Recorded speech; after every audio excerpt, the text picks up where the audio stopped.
حبيب سلام عليك صلوات الله عليك. Le prophète sallallahu alayhi wa sallam entre à Médine. أنت نور الله فجرا. La prière du vendredi finie, le prophète sallallahu alayhi wa sallam entra à Yathrib qui, depuis ce jour, fut appelée la cité de l'envoyé de Dieu sallallahu alayhi wa sallam, Madinatul Rasoul, et que l'on dénomme souvent Médine. Ce fut une journée mémorable.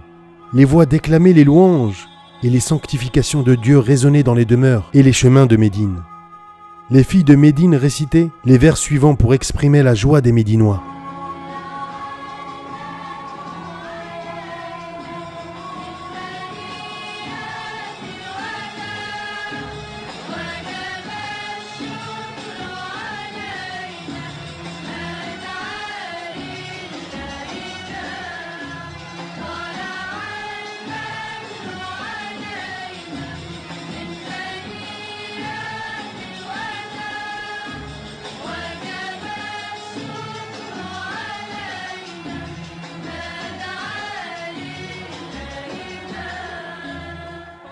Au-dessus de nos têtes s'élevait la pleine lune, émergeant des Thaniyat al-Wada', col des adieux. Les actions de grâce nous incombent, aussi longtemps qu'à Dieu on appellera. Ô toi qui parmi nous es suscité, ton ordre sera obéi. Selon Ibn al-Qayyim, ces vers furent déclamés au retour du prophète sallallahu alayhi wa sallam de Tabouk, et non à son arrivée à Médine.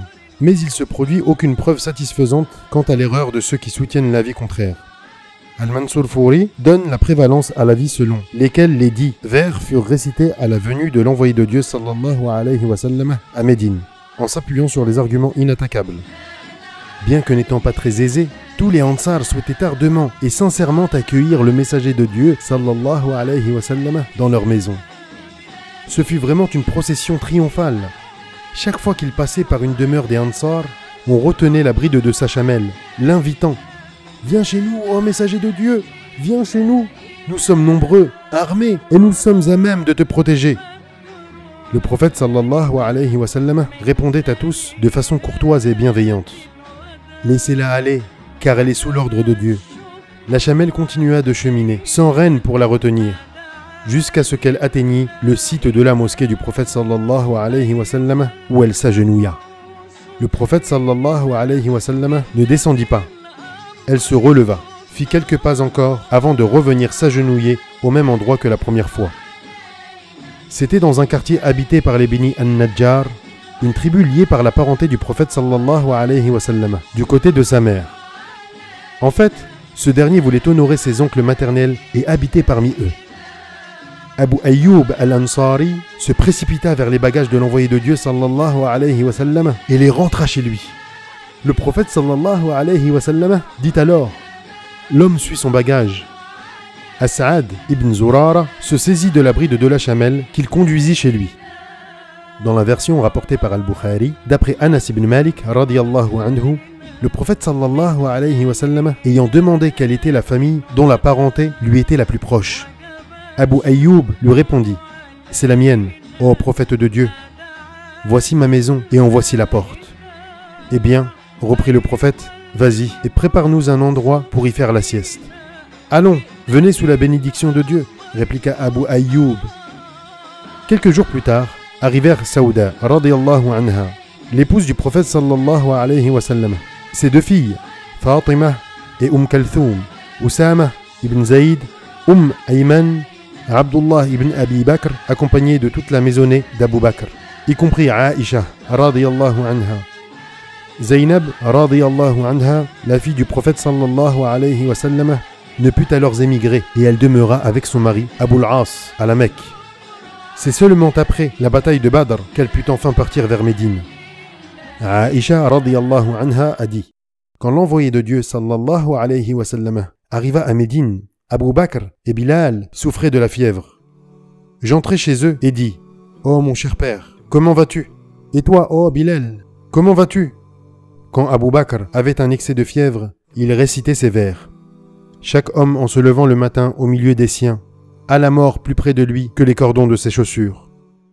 Quant à Bilal, Aussitôt que la fièvre le quittait, il sanglotait en disant « Ah, plût à Dieu que je sache si je passerai encore une nuit dans la vallée de la Mecque, ayant autour de moi de l'idkhir et du jalil. » L'idkhir et le jalil, ces deux plantes croissent en abondance autour de la Mecque. M'arrivera-t-il encore un jour de boire des eaux de Majanna et de revoir les monts de Shama et de Tafil, localité à quelques milles de la Mecque, où se tenait une foire avant l'islam. J'allais, ajoute Aïcha radiyallahu anha, trouver l'envoyé de Dieu sallallahu alayhi wa sallam et l'instruisit de leur état de santé. Dans l'édition de Dar al-Wafa' de 2010, on trouve, avant cela, l'ajout suivant. Maudit Shayba ibn Rabi'a, Utba ibn Rabi'a et Umayya ibn Khalaf, qui nous ont fait sortir de notre pays pour venir au pays de la pestilence. Ô mon Dieu, fais que nous ayons pour Médine l'affection que nous avons pour la Mecque, ou une affection plus vive encore. Ô mon Dieu, bénis pour nous son Sa'a et son Moud. Fais que cette ville soit saine pour nous et transporte sa fièvre à Al-Juhfa. Dieu exauça son invocation, car il vit en songe une femme noire aux cheveux hirsutes sortir de Médine et aller s'installer à Al-Mahia'a, c'est-à-dire à Juhfa. Ce qui voulait dire que la fièvre de Médine a été transportée à Al-Juhfa. Les Muhajirin furent ainsi débarrassés de ce qui rendait le climat de Médine insalubre. La période mécoise prend fin ici, et une partie de la vie du prophète sallallahu alayhi wa sallam s'achève pour faire place à une nouvelle ère. La vidéo est maintenant terminée. Si son contenu vous a plu, je vous invite à vous abonner à ma chaîne et à activer la petite cloche des notifications pour que les nouveautés vous parviennent. Que la paix soit sur vous.